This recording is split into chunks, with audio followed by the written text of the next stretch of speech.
میں صرف اتنا عرض کروں گا کہ جب حضور کا نام آ جائے نا، غلام کا کام چوں چوں چیں چیں نہیں ہے، نوکر کا کام یہ نہیں ہے، نوکر کا کام ہے سر جھکا لینا۔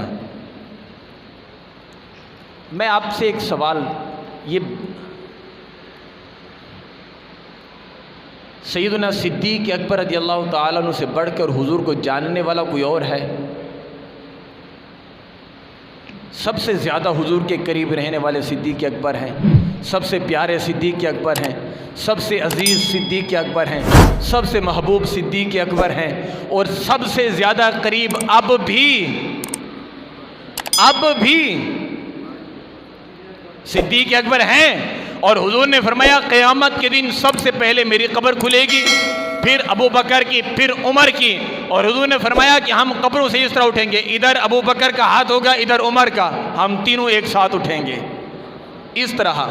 اور کئی مرتبہ حضور مسجد نبوی میں جب داخل ہوئے تو ایک طرف صدیق اکبر، ایک طرف فاروق اعظم، اور بیچ میں حضور ہوتے تھے، اور حضور صحابہ سے فرماتے تھے اے میرے صحابہ دیکھ لو، جس طرح ہم یہاں تینوں ایک ساتھ ہیں قیامت کے دن بھی ہم تینوں ایک ساتھ ہوں گے، جس طرح یہاں ایک ساتھ ہیں قیامت کے دن بھی ایک ساتھ ہوں گے۔ آج تک مجھے یہ بتا دیں صدیق اکبر رضی اللہ تعالیٰ عنہ کے حوالے سے کوئی ایک روایت، ضعیف سے ضعیف، ضعیف سے ضعیف، ضعیف سے ضعیف ایک روایت کو یار یہ ثابت کر دے کہ جب حضور کا نام آیا ہو تو صدیق اکبر نے کہا یہ کہاں ہے، یہ کدھر لکھا ہے؟ جب حضور کا نام آیا صدیق اکبر نے آگے بات ہی نہیں کی، کہا میرے نبی نے کہا تو میں تو سر تسلیم خم کرتا ہوں، بس بات ختم ہوگی۔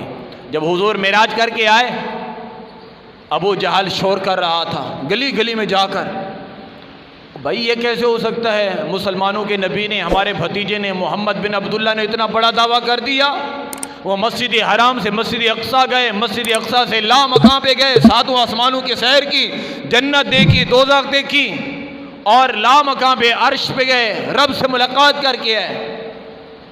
تو مسجد حرام سے مسجد اقصیٰ تک 1 مہینے کی مسافت ہے، اب وہ شور کر رہا ہے گلی گلی میں۔ اب اس کے ذہن میں خیال آیا آج جاتا ہوں ابو بکر کے گھر پہ، ان سے پوچھتا ہوں جس نبی کا تو کلمہ پڑھتا ہے نا، اس نے اتنا بڑا دعویٰ کیا ہے، اور حضور علیہ الصلوۃ والسلام اس سے پہلے کبھی مسجد اقصیٰ گئے ہی نہیں تھے، بیت المقدس حضور پہلے کبھی گئے ہی نہیں تھے۔ ابو جہل نے حضور علیہ الصلوۃ والسلام کے حوالے سے یہ بات کرنے کے لیے صدیق اکبر کے گھر کا دروازہ بجایا۔ صدیق اکبر رضی اللہ تعالیٰ عنہ اٹھے، آئے، کہا ابو جہل کیسے آنا ہوا؟ تجارت کے لیے کچھ مال لینا ہے، بیچنا ہے؟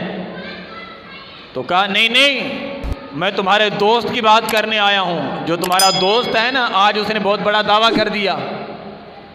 بولا پہلے کیا دعویٰ کیا؟ تو ابو جہل کہنے لگا وہ بعد میں بتاتا ہوں، پہلے مجھے یہ بتاؤ، اگر کوئی شخص یہ کہے کہ میں ایک رات میں یہاں سے مسجد اقصیٰ گیا ہوں اور وہاں سے ہو کے آیا ہوں، بات ماننے کی ہے؟ صدیق اکبر نے کہا نہیں، یہ بات ماننے کی نہیں ہے، یہ بات ماننے کی نہیں ہے۔ تو ابو جہل کہنے لگا ابو بکر دیکھ لے یہ نہیں ہے ماننے کی بات۔ کہا نہیں ہے ماننے کی۔ کہا تمہارا دوست کہتا ہے۔ کہا میرا دوست؟ کہا ہاں تمہارا دوست۔ کہا میرے آقا نے کہا ہے۔ صدیق اکبر نے پوچھا کیا میرے نبی نے کہا؟ تو ابو جہل کہنے لگا ہاں جس کو تو نبی کہتا ہے اسی نے کہا۔ تو صدیق اکبر رضی اللہ تعالیٰ عنہ جواب میں کہتے ہیں ابو جہل تو پھر شور کس بات کا کر رہا ہے؟ اگر میرے نبی نے کہا ہے تو سچ کہا ہے، میرے نبی نے کہا ہے تو ابھی تو صدیق اکبر کی حضور سے ملاقات ہی نہیں ہوئی، ابھی تو صدیق اکبر حضور سے ملے ہی نہیں ہیں۔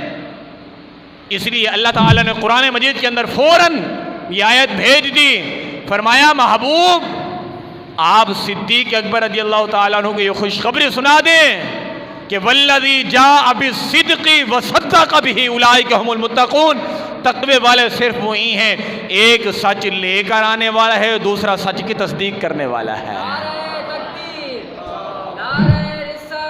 یا رسول اللہ صلی اللہ علیہ وسلم، یا مسلم جنتی جنتی جنتی جنتی۔